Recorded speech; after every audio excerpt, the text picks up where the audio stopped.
Dugaan skandal asusila yang melibatkan oknum anggota DPRD Depok mulai berbuntut panjang. Tersangka yang diketahui berinisial RK membantah tuduhan tersebut. Bahkan, ibu korban yang semula ngotot melaporkan RK kini justru ikut mendukung oknum anggota dewan terduga cabul itu. N berdalih bahwa kasus tersebut hanya rekayasa demi kepentingan politik. Lantas benarkah demikian? Berikut keterangan saksi asal mulanya peristiwa tindak asusila yang terjadi hingga ke ranah hukum.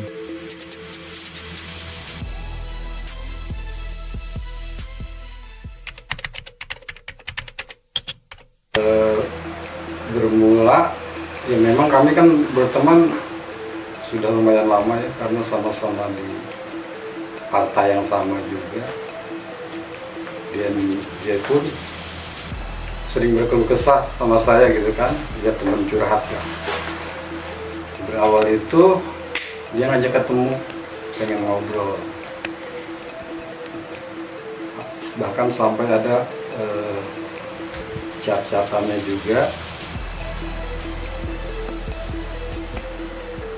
Kalau dia ingin bertemu dengan saya, mau ngajak ngobrol, terus tentang apa mbak? Ya ntar aja kalau ketemu, gue jelasin semua, gitu kan? Kapan mbak bisa ngobrol, bisa ketemunya? Besok aja ini. Itu tanggal berapa pak? Itu di tanggal 29 kalau nggak salah. Kebetulan catatannya masih ada saya. Itu di tanggal 29 Juli. Juli ya.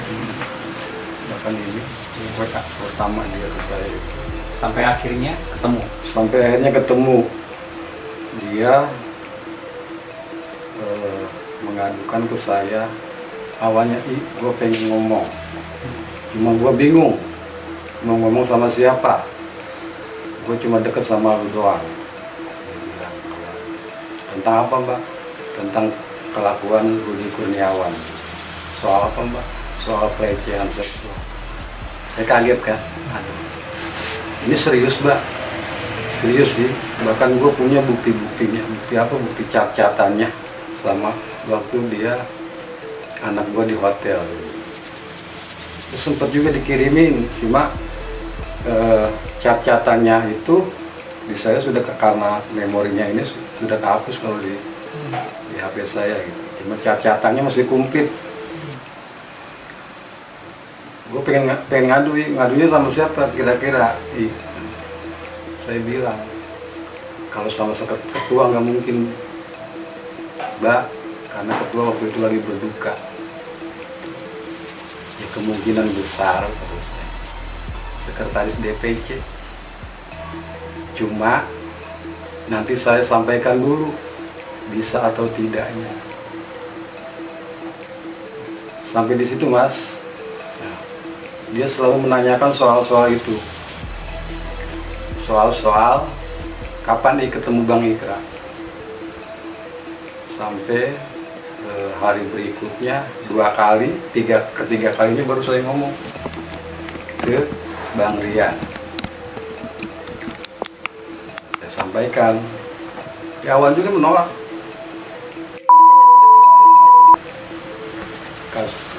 Timnya RK, ini kasus pelecehan bro, ini bukan kasus main-main.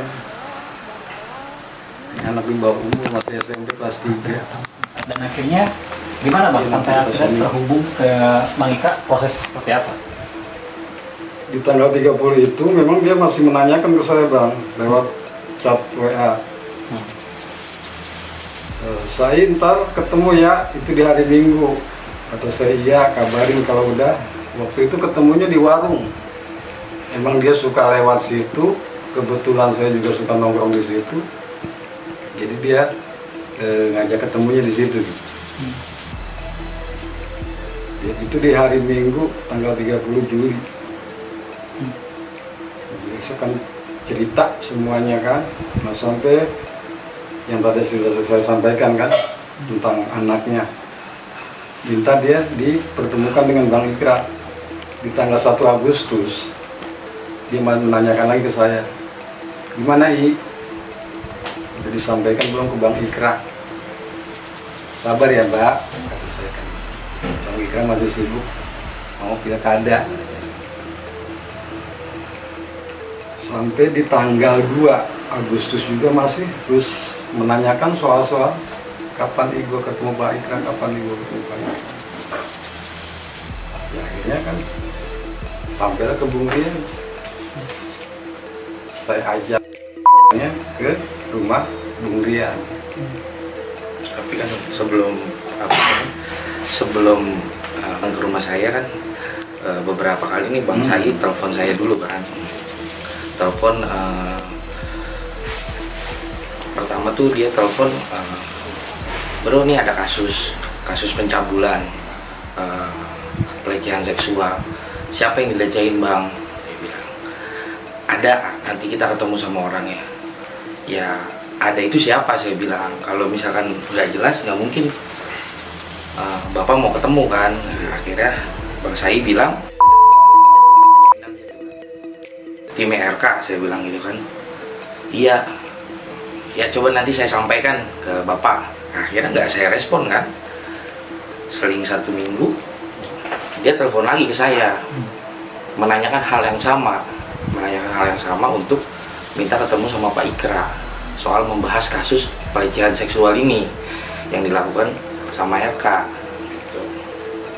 Akhirnya nggak saya respon juga karena saya tahu dia ini tim RK kan gitu. Jadi bagi saya, ya kenapa ke saya gitu, kenapa ke bos saya gitu kan, gimana juga kan saya anak buahnya Pak Ikra kan gitu. Nah, sekecil apapun saya harus membela beliau kan.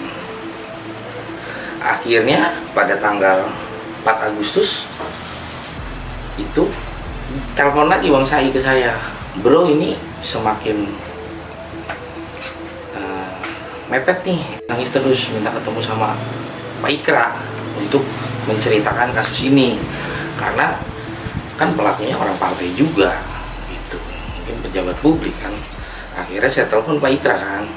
Pak Ikra menyampaikan kepada saya, kamu temui dulu orangnya, pelajari dulu, baru temuin sama saya.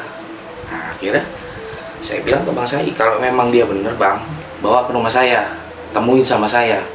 Nah, siang itu akhirnya sama Inang menceritakan semuanya. Memang RK gitu. Akhirnya dia cerita sampai nangis-nangis di rumah saya, mohon-mohon minta ketemu sama Pak Ikra. Dia bingung mau cari pembelaan, siapa yang mau belain dia karena nggak ada yang belain dia gitu. Saya pikir kan saya singkirin nih perbedaan antara dia tim RK sama saya timnya Pak Ikra kan. Secara kemanusiaan juga saya punya adik perempuan gitu kan. Terus yang kedua juga satu partai sama saya gitu. Akhirnya saya kontak Pak Ikra, Pak ini kayaknya serius, kita harus ketemu. Nah pada hari itu juga malam sekitar jam 6 sore saya, Bang Said, Pak Ikra, kami ketemu di Margo City di food court itu. Kalau itu bisa dicek sih kan, kalau mau besar masih ada CCTV ya. Akhirnya juga ada di situ juga ada Mbak Sahat juga, karena Mbak Sahat kan masuk di Paralegal Depok ya, karena memang kasus ini sangat serius gitu, apalagi ini ada konflik gitu, satu dapil kan. Jadi Pak Ikra memang nggak mau, bukannya nggak mau, takutnya jadi bumerang kan. Akhirnya diserahkan semuanya ke Paralegal gitu yang diketuai Mbak Sahat sih. Akhirnya Mbak Sahat ngobrol bertiga tuh. Ya berjalannya waktu terus memang yang saya alami juga, saya ada chatnya semua kok gitu, dari chat korban. Kalau chat ibunya karena HP kereset ya, mungkin kalau saya pakai iPhone lagi, iCloud bisa nongol lagi mungkin kan, karena saya udah ganti HP jadi hilang semua. berjalannya waktu, ini proses, akhirnya mungkin ibunya nggak sabar kali. Ibunya yang minta ke kita juga ini dilaporin ke pihak berwajib gitu. Pada waktu itu Bang Ikra juga sudah menyarankan jangan dulu ke kepolisian, kita proses aja dulu di partai. Ya, mungkin karena ketidaksabaran si ibunya, dia pengen cepet-cepet lapor ke polisi. Apa sih melatar belakangnya si ibu ngebet banget lapor ke polisi? Karena yang saya dengar ya dari mulut ibunya langsung ya, kenapa dia mau ngebet banget gitu lapor ke polisi, karena memang timnya Pak RK ini mungkin bisa dibilang dia garda terdepan di Kelurahan Jatijajar gitu. Sedikit banyaknya dia tahu tentang RK gitu. Makanya dia bilang kenapa dia mau ini lapor polisi biar semuanya terbongkar, seperti itu Pak. Pernyataan dia gitu. Dan beberapa kali juga ditanya apakah yakin mau lapor ke pihak berwajib, itu sampai 4 kali tuh, 4 kali pertanyaan itu. Sampai terakhir tuh hari Minggu, pelaporan pertama tuh hari Minggu saya ingat tuh, di kantin tuh ditanya sama kuasa hukum apakah sudah yakin ini mau dilaporkan. Sudah yakin. Jadi nggak ada paksaan untuk lapor ke pihak berwajib, karena kita saranin waktu itu diurus di partai dulu ya, Di internal ya. internal dulu, karena kan memasuki masa pilkada Iya. gitu. Sampai akhirnya dilaporkanlah kasus ini ke kepolisian. Dilaporkan Tanggal berapa? pada hari Minggu tanggal berapa ya, Bulan September ya? bulan September, pada hari Minggu saya ingat itu Iya. malam. Tapi Abang sendiri sempat bertemu atau berinteraksi nggak dengan si korban? oh, kalau untuk bertemu berinteraksi mungkin sering sih Itu itu. gimana gambaran si korban psikologisnya dan sebagainya? Pernah nggak ada yang diungkapin si korban? Sampai waktu itu pernah kejadian gini mas, saya memang kan saya hampir setiap hari dampingin Pak Ikra ya. Pada waktu itu kami lagi ada acara di Jatijajar kalau nggak salah, acara ulang tahun. Si korban nih sudah mau lompat di stasiun Depok, bukan, stasiun Pocin. Di situ ada gedung mall. Ada kok catatannya nih di apa namanya, di Instagram, di DM-an masih ada catatannya. Dia WA ke salah satu teman, dia foto di gedung, di atas gedung, dia mau lompat gitu kalau nggak ada yang susulin dia. Dari semua pernyataan dia sih, dia muak dengan kehidupannya dia. Kenapa nggak ada yang bela dia gitu, padahal dia udah cerita sejujur-jujurnya gitu. Tapi di rumah tuh dia terus ditekan sama ibunya. Tuh saya nggak tahu ya, nggak ada apa sih namanya, ada dendam atau ada masalah pribadi, saya nggak tahu gitu. Wah, malam itu dia mau lompat dari gedung. Tuh kami semua ada kok bukti chatannya, dia minta tolong, terus dia minta diamanin, ada kita semua. Jadi memang betul bukan settingan, kami semua pegang bukti kok. Anak itu kayaknya tertekan juga sama ibunya. Karena kasus dugaan pelecehan sendiri, korban sempat mengatakan memang benar saya dilecehkan dan sebagainya. Kalau itu ya, Iya. ya. Dan sudah berapa kali menurut korban? Mungkin 4 kali. 4 kali. Iya. Cuman kalau di hal-hal yang benar-benar fatal ya, menyangkut kemaluan ya, itu nggak terlalu terbuka sama saya gitu. Cuman kayak yang bagi saya pelecehan sih, ada dia beberapa cerita gitu. Saya juga kan nggak bisa terlalu terbuka, kasihan kan. Saya punya adik perempuan masih SD gitu. Katanya korban juga sempat keluar daerah ya? Itu bang sempat tahu korban keluar daerah? Kalau keluar daerah dia sendiri yang cerita. Nah, apa katanya? Waktu itu pas sudah lapor polisi tuh, kan viral tuh, Iya. beberapa hari viral. Udah ada tekanan sana sini terus-terusan kan. Nah, si korban ini sempat hilang 1 minggu. 1 minggu hilang. Saya, teman-teman nggak ada yang cari tahu dia di mana. Saya nggak pernah cari tahu dia ada di mana, sama siapa, lagi ngapain, nggak pernah. Tiba-tiba satu ketika tanggal berapa nih ada juga di sini dia nge-DM salah satu teman saya. Nah, dia menyatakan bahwa dia ada di kosan di samping Margo City. Gitu. Samping Margo City ada gang katanya. Di situ ada kosan. Kosannya juga saya dikasih tahu kan. Dia ada di situ dan akhirnya dia minta ketemu saya. Akhirnya saya penuhi kan ketemu. Nah, dia cerita, dia keluar kota, dia ke Jogja, dia ke Bali, gitu.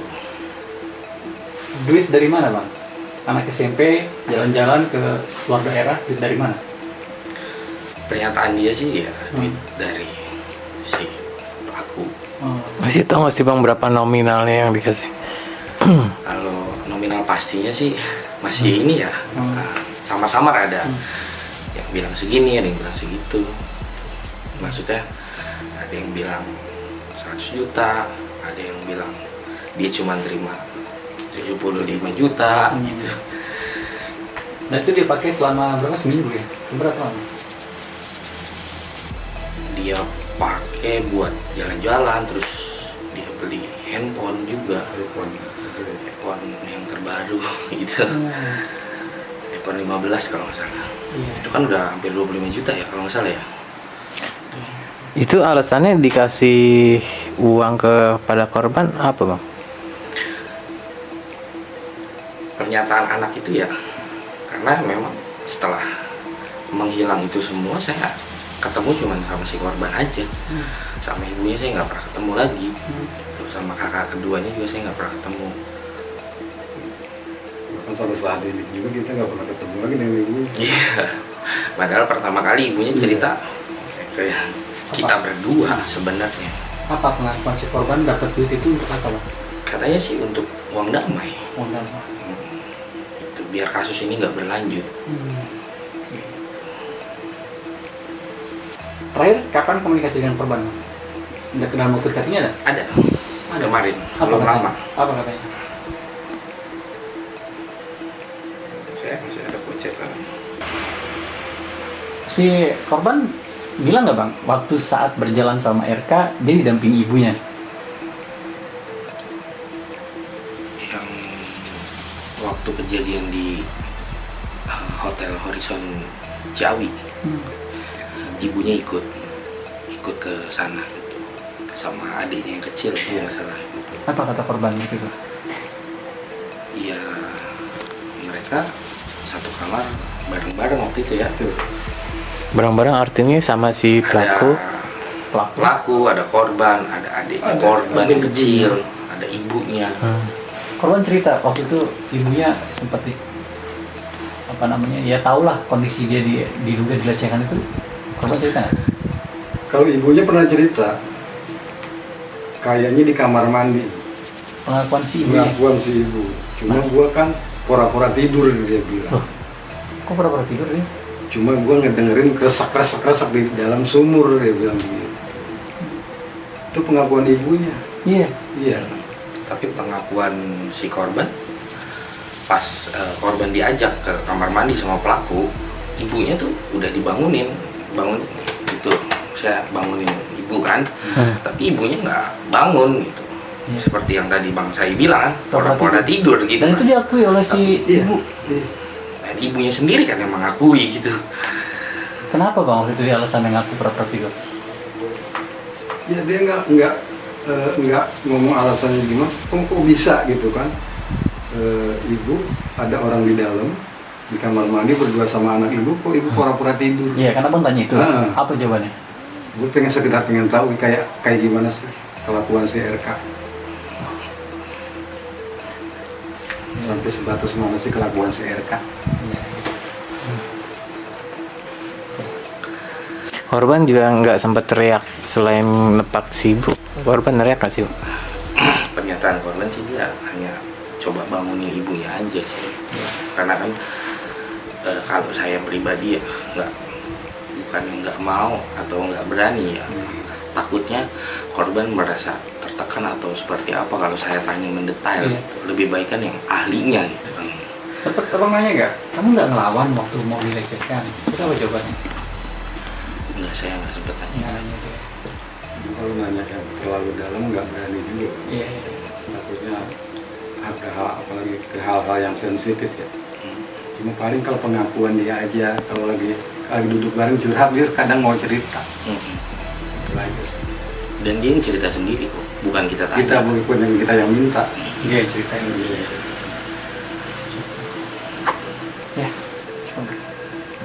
Puan dia baru-baru ini yang katanya sempat mendapat iming-iming dari pejabat PDIP Depok. Kerapani sama tuh gimana? Iming-iming dalam artian gimana nih? Katanya sempat dijanjikan kehidupan dan sebagainya lah yang layak. Sebenarnya kan gini Bang, ini saya ngomong juga, kalaupun harus bertemu sama dia langsung saya berani gitu. Karena memang saya dengar sendiri, nggak ada yang kami iming-imingin ataupun Pak Ikra iming-iming, nggak ada. Karena kan memang beliau ini setahu saya, bukan setahu saya, dia sendiri yang cerita waktu itu dia lagi kerjanya itu cuman hari Selasa sama Kamis kalau nggak salah, itu pun borongan. Itu Pengakuan si ibunya korban gitu. Ya kan, kalau dia urus kasus ini berarti kan dia harus tinggalkan pekerjaannya gitu. Sementara dia cari uang sendiri, harus bayar kontrakan, harus kasih anaknya susu yang masih kecil, jajan dan segala macam gitu kan. Itu kan kita ceritain ke Pak Ikra gitu. Kita nggak iming-imingin dia kerjaan, enggak gitu. Pak Ikra juga bilang waktu itu ada saya, seingat saya itu ada saya. Nanti Bu, kalau emang kerjaan ibu terhambat gitu, nanti saya coba bantu buat bayar kontrakan gitu kan. Terus kalau nanti ini kasus sudah selesai, si pelaku dipenjarakan gitu kan, pastikan ibu gak kerja nih gitu. Nanti kita coba usaha bareng-bareng gitu sama dia, sama saya juga gitu. Karena memang waktu itu saya sama Pak Ikra tuh mau bikin usaha bareng, memang ayam bakar sama soto gitu. Karena memang iya, kalau yang isu yang sekarang ini kan soal politik, soal perebutan kursi ya. Saya sebagai timnya Pak Ikra, kita udah terima kekalahan ini gitu. Nggak ada itu kayak gitu. Karena memang udah mau bangun usaha, dia datang minta tolong ke kita. Kok jadi sekarang kita yang disalahin? Berarti artinya pernyataan ibu yang sempat dikonversi di PW itu tidak benar emang kalau Bagi saya sih ngelantur sih Mas, kalau itu, kalau mau dipertemukan gitu ya, kita siapa aja karena kita pegang bukti gitu. Kita pegang bukti dari nol gitu. Pernyataan anaknya semua kita pegang kok.